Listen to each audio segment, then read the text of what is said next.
So I was on one of these skeptic message boards recently, and a couple of the questions that came up were orientated about race. The first was, do you think America's the most racist country in the world? And the answer to that is just no. There's some people willing to say, oh, yeah, totally. But it's not. It's certainly a country which has race as a sensitive subject matter. It's something that's often in the conscious of the people. But I think that's because America's done more than most other countries to make racial equality the point of the law. And if you look at other places in the world, places in Africa, places in the Middle East, where there's still slavery, where there's still inequality, where there's caste systems, where people are not given the protection or the consideration that they're due just because of some way in which they express themselves, some name that they have, then you'll see that America is very advanced in so far as it's established equality in terms of race. So I don't think there's anything to that. I think that's a preposterous notion.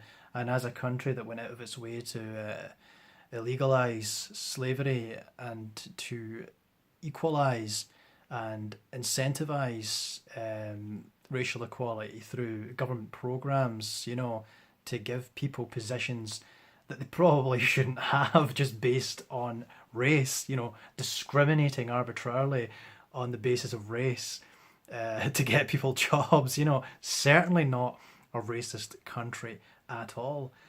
But then you could look at some of the policies there and say, well, perhaps it is. For instance, Thomas Sowell, should I say, an African American intellectual, often comments on how leftist policies have hindered the progress of the Black American, and where you could attribute a slight lacking in life choices to the history and legacy of racism and slavery.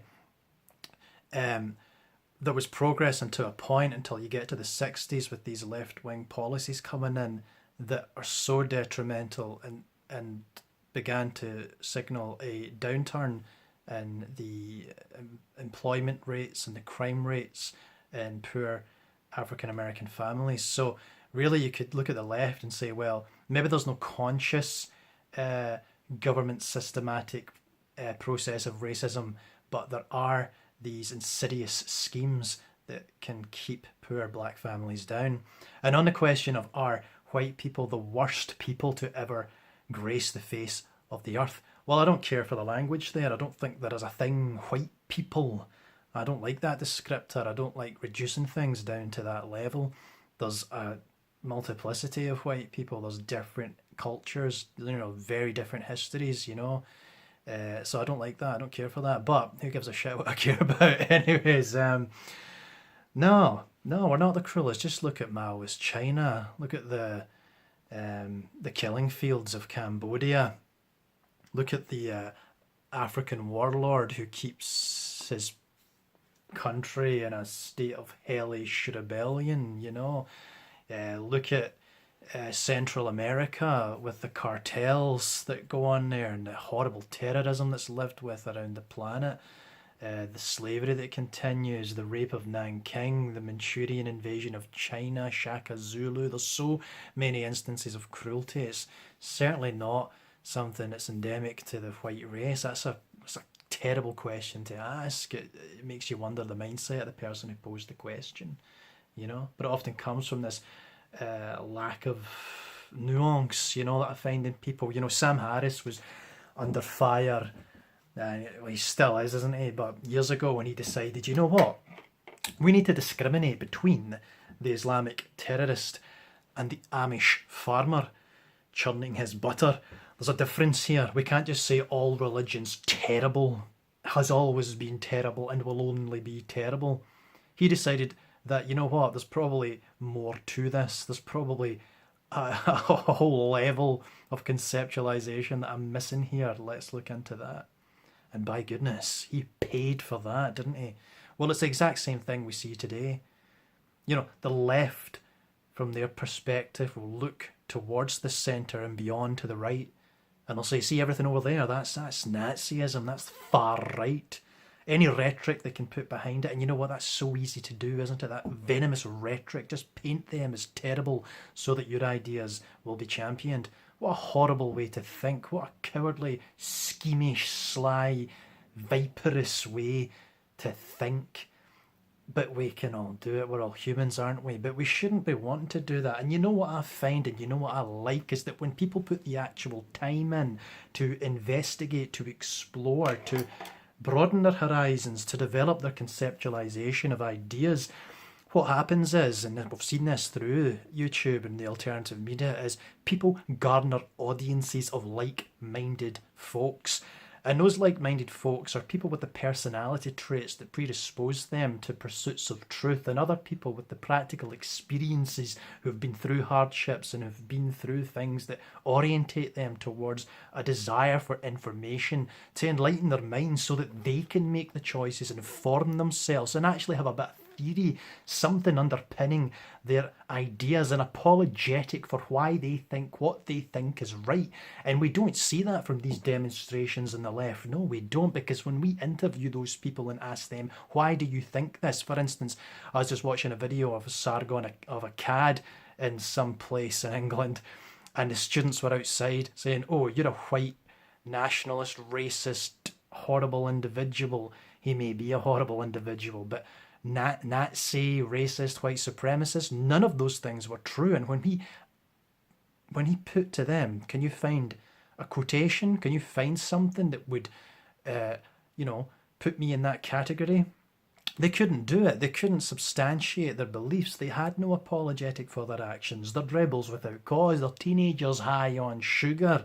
You know what I mean? They don't have a reason for being there other than just fucking making noise, making a bit of disturbance, getting their teenage angst out, airing that teenage stank. I went places there I shouldn't have went. But you know what I mean? It's like, there's nothing behind it. And it's funny that as soon as this nuance is given, as soon as a progressive speaker starts to interpret things, makes an unpopular opinion, shares a critical idea concerning something like, oh, immigration, suddenly, oh, it's all for, you know what I mean? Anything can happen there. They're suddenly racist. They're suddenly a white supremacist.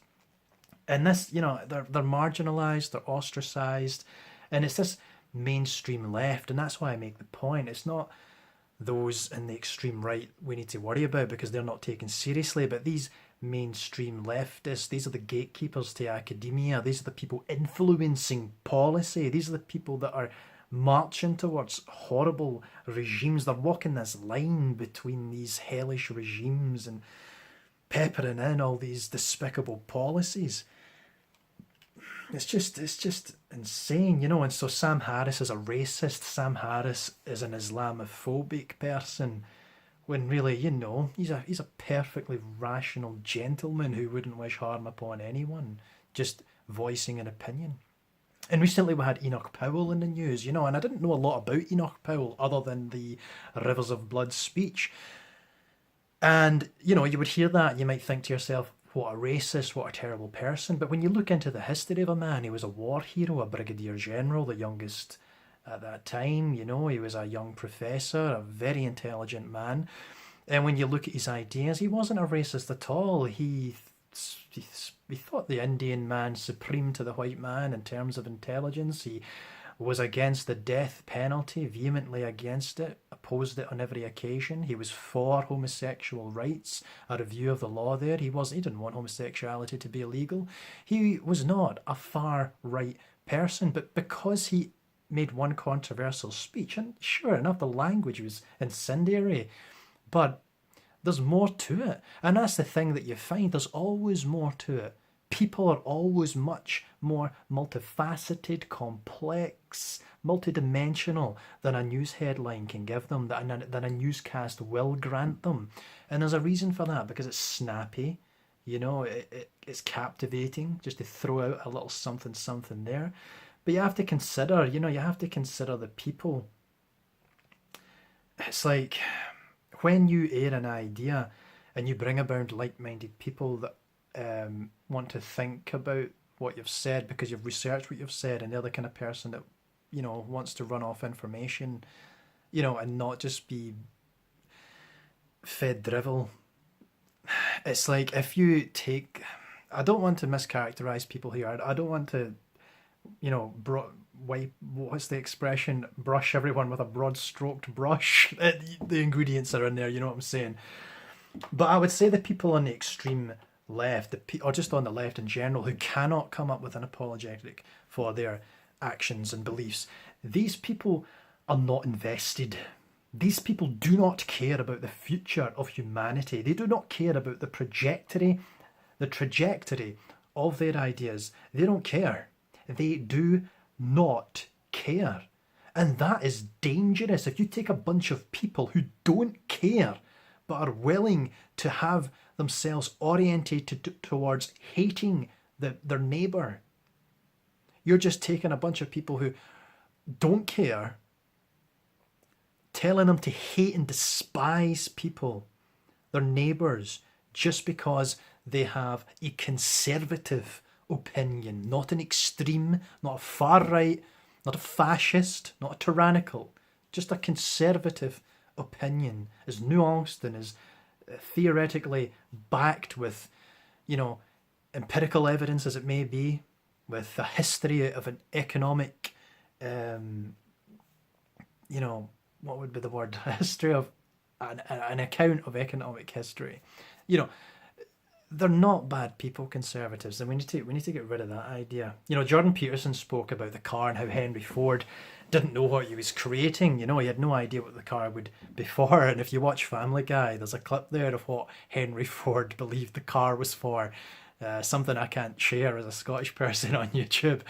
But the point there is, that things can be more than what they are in the present. They can become more. And sure enough, General Motors, Ford, these companies are 58th and 60th, would be the 58th and 60th richest nations in the world if they were in fact countries.